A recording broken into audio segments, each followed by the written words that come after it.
Another film I watched this weekend was The Chain Reaction. No relation to the Keanu Reeves film. It's an Australian thriller from 1980, which hybridizes 3 or 4 different genres, often within the same scene. We start with an earthquake affecting a nuclear waste plant, where the one scientist on duty is doused with contaminated water. He's told that he has only maybe 3 days to live, and aware that the parent company will try and cover it up, he escapes, hides out in the back of a truck, attacks the driver, and winds up in the middle of the outback.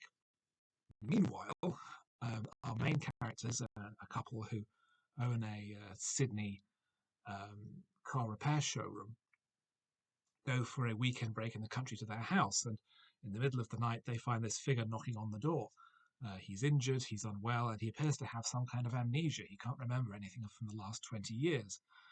And as they try and help him piece back together who he is, heading into town to inform the authorities that they found him.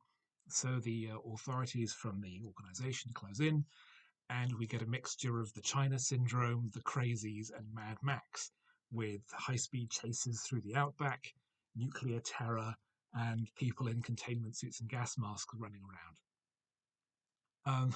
It's a very weird film because it it's trying to be all these different things at once, and to its credit, it almost prefigures Edge of Darkness by several years in being about the threat of nuclear uh, materials and um, the danger posed by companies that put the bottom line over the threat to public safety.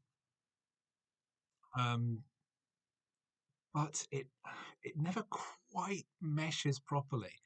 It's trying to be an exploitation film that's actually about something, but it's also a car chase movie, but it's also a nuclear thriller, and it and then we have also the amnesia plot, which and it has all these different things all thrown together, all quite sort of jumbled.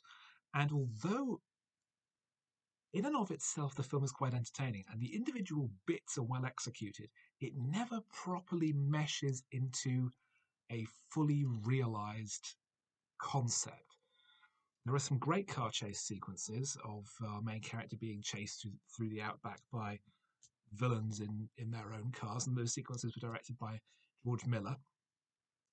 Two of the main cast reappear from Mad Max, and technically a third member of the cast because Mel Gibson has a cameo very briefly at the beginning of the movie as one of the main character's staff, as one of the mechanics. It's a good film. It's not a great film by any means, but it's interestingly weird.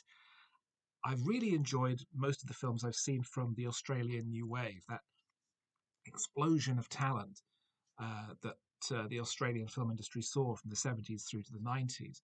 The likes of Peter Weir and George Miller and many other lesser known directors, really creating a uniquely Australian uh, film continuum. You can't imagine this film from any other country. That it's very, very Australian, um, and it's intriguing. I'd recommend it, but with tempered expectations.